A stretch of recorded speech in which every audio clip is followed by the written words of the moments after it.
Hello, everyone. This is Warhawk Beyond 2040, and welcome to another edition of the X-Men 97 review series. And today we are going to be talking about episode 3, Fire Made Flesh. And we are joined once again with the one and only, the badass himself, Rex the Boss 11. Rex, great to have you back here again. Hope you're doing okay. Yes, I am doing very well as I have been in the previous two reviews. Hey guys, how's it going? Let's talk about X-Men 97, episode 3. Oh boy. Episode 3, Fire Made Flesh. This for me so far could very well be my favorite episode. This was just a real ultimate mind-blowing experience, and we got to see the return of my favorite X-Men villain, Mr. Sinister. And wow, this was really, really good. For me, this episode was like watching an anime in terms of like the over-the-top feel of it. It was just really, really good. And we learn who this clone actually is. You know, lots of surprises in this episode, and this one didn't disappoint. Rex, we'll start with you. What did you think of this episode? To be honest, I thought, once again, like you just said then, I thought that this, at the point, out of the first three episodes, because they came out all at the same time, I thought that this was definitely the strongest of the three episodes. Oh, It totally. was it was obviously designed to make it so that you came back and watched and viewed that the next episode, just in case obviously they worried that people would watch the first three and obviously, right, this one's not good enough. But no, the progression now, obviously leading in from the previous episode where we had the cliffhanger with Jean Grey and the whole Madeline thing, and like you say, the teasing of and the returning of Mr. Sinister to the series. Yeah, to be fair, I enjoyed this episode a lot. It's where you know now where we're going. You're getting a bit more of a synopsis where you understand like the Gambit and Rogue thing. Obviously, Gambit cannot touch Rogue, Rogue can't touch him, etc. Whereas with the Magnus thing, he can.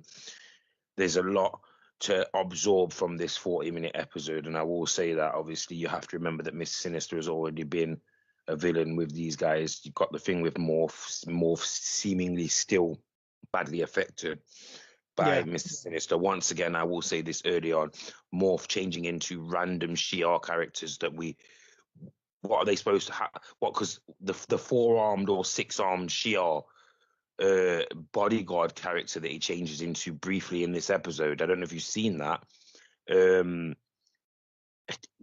to be fair, I've got no idea why they're making it. There must be some hidden meaning, or it's just so erratic that that's because of Morph's anxiety and the way that he is, that he's just changing into random, irrelevant, and unhelpful characters.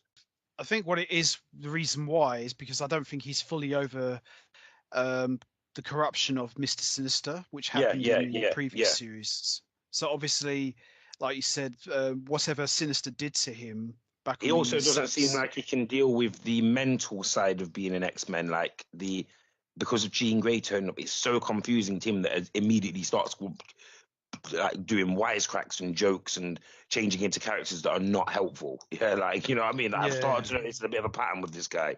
Like, he panics and then starts turning himself into people that are not going to help at the time. Yeah. yeah. Basically, you've got a catalogue of characters that you could be, and the one character that you pick is the most irrelevant character. Yeah, I know. Now this episode, I mean, the way I mean, we've seen Mr. Sinister before. Anybody who watched the old 90s cartoon will know that Mr. Sinister is one of the big heavy hitters of the Rogues Gallery, and he's got major beef with Cyclops and Jean Grey. Yeah, And yeah, obsession. an absolute unhealthy obsession. And the way he just appeared out of nowhere, and when you see him just emerge out of the shadows, and I've said this before, anytime I've talked about Mr. Sinister, he is like the X-Men equivalent of Dracula. And just seeing him coming out of the shadows like Dracula, it was just like, oh, here we go. We're getting the big boys already. And this is only what, episode 3. And to learn that he was the one who created this Jean Grey clone, just so he could get access to Cyclops and Jean's DNA. That just shows you how evil Mr. Sinister really is. And his presence throughout this episode was felt. And I loved how this episode started. It started off like a circus episode, like the Hall of Mirrors. It's just like some sort of nightmare or dream. Everything just turns upside down. And you're watching this, you're thinking, what actually is going on here? And then before you know, it's all Mr. Sinister, creating these horrible visions. It's basically like, to use the DC analogy here, it's like what the Scarecrow does with Batman. He gasses Batman with this fear gas and just brings out Batman's worst fears to life. That's exactly what Mr. Sinister did in this episode, but just taking it to the extreme. And I thought the way they written Mr. Sinister, he really came across as a real piece of shit. I thought they did. Yeah, and I will say this before we get too far ahead. This Madeline Pryor character has slightly been changed from the original Madeline Pryor character in the comic books, etc. So before anyone gets a little bit iffy that we're not discussing that, we at this stage, as the X-Men 97 audience, have absolutely zero idea who Madeline Pryor is. Even in this episode, I'm not sure that she's even referred to as Madeline Pryor until either later in the episode or right at the end of the episode. No, I think it's at the end of the episode, because halfway into this episode, the Jean Grey clone, who is actually created and working with Mr. Sinister, she transforms into the Goblin Queen, and she wears this very nice outfit, shall we say. And you get this really cool moments where you've essentially got two telepaths, that's the Goblin Queen and Jean Grey, both going at it in each other's heads. I thought that was a really good moment, and it's not something you see much in the show. The only other time I've seen something like that is with Professor Xavier. So to actually see two Jean Greys doing that, I thought that was really well done. A very shocking moment. I thought they did a really good job with that. I mean, what was your thoughts on that? Well, Madeline Pryor's like Goblin character, it comes across as a bit of a weakened down version of the Phoenix. You know what I mean? Like an entity that is just controlling her brain. Now, it makes sense because, of course, if she is a clone of Jean Grey, you would know that as powerful as Jean's mind is, it is one of the most fragile minds in their version of mankind. You know what I mean? Like Jean, with or without the Phoenix in there, she is a stupidly dangerous mutant, and obviously she cannot actually fully, without people like Xavier, she can't even control her power. Like, I used to think that she used to have that stone in the middle of her head because it controlled her powers. Yeah. Like, I remember. Do you remember? You remember from the original series? Yes, I remember that. It's that little blue stone. Yeah. Yeah, I remember that. She was stupidly powerful. And I mean, obviously we've learned this because of the films from the comic books. She is actually the most powerful mutant ever. Absolutely. With or without the Phoenix. But then, of course, when she bonded with that entity, because she still actually technically can call upon the power of the Phoenix at any point because it lives within her, she is definitely the most powerful mutant ever. Well, you've essentially, anyone who knows the X-Men comics or the cartoons, there's essentially two versions of the Phoenix. You got the Phoenix, which is essentially just Phoenix. And the Dark Phoenix. The Phoenix wears like the green gold metallic costume, and she's basically Jean Grey but just turned up to 100. But it's Marvel Girl versus Jean Grey, isn't it? It's the description of the mind. But with Dark Phoenix, she's essentially Phoenix on steroids, just like she's just over the top powerful. And yeah, I definitely got that vibe. Like, it's just basically like, it's mad to see because Madeline, she's powerful, but she's erratically powerful. She hasn't got the stability of Jean. But then at the same time, Jean's not exactly a stable character because, of course, the Phoenix completely overwhelmed her, didn't it? She couldn't even get anywhere near trying to control the Phoenix. But yeah, it was nice to see them do this because, of course, at this point now you have to say, well, let's not forget that Madeline was the Jean. So Madeline's been Jean from in our world now from quite a while. The person who came through the door in the last episode is Jean, the original Jean that we seen with the gem in her hair from the original episode. That's right. Or have I got that wrong? No. No, you've got that right, because the person who does turn up is the real Jean Grey, and the person we've been seeing all this time is the clone that Mr. Sinister created. And also, one thing Mr. Sinister did in this episode, which to me cemented him as like the ultimate, to use the wrestling terminology, monster heel, is he kidnapped Jean and Cyclops' son. And I thought that was just downright horrible, because I always remembered with the X-Men villains, you never really saw them kidnapping children. You never ever saw that. So for Mr. Sinister to go that one extra mile, dark. That was dark.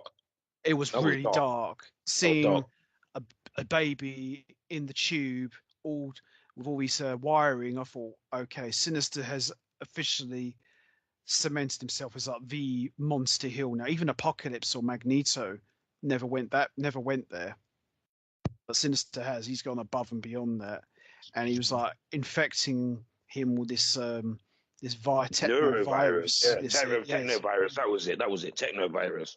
Yeah, to make him invincible. But wow, yeah, Mr. Sinister really lived up to his name, and yeah, it was pretty dark.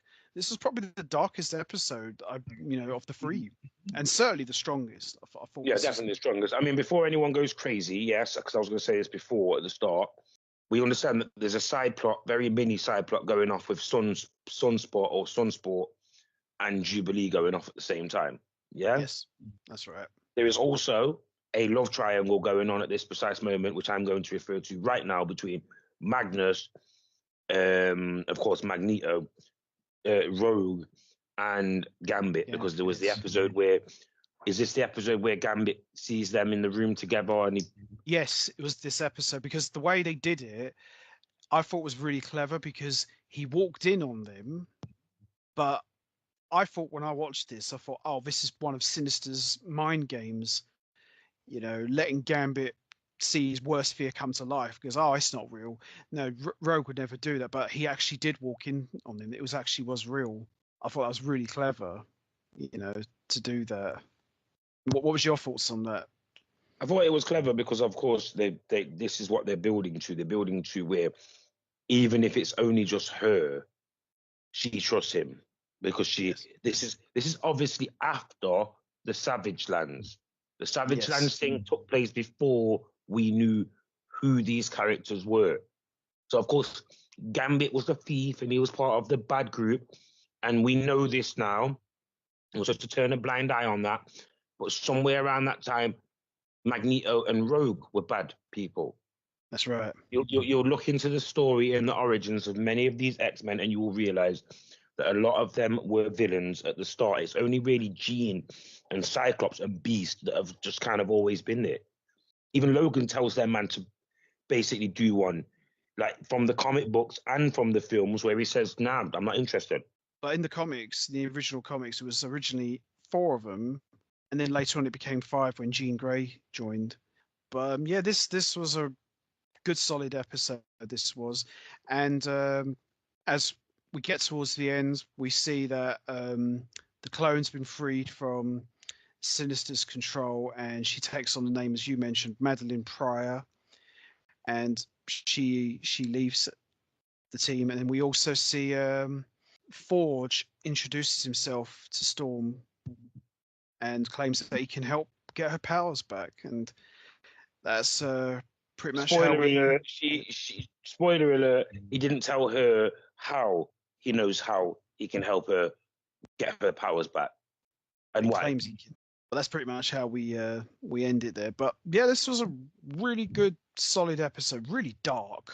Really like. This was dark. This was dark. This was as dark as this was the introduction to. Oh, this is what we can do. Because we're not on fucking kids' TV.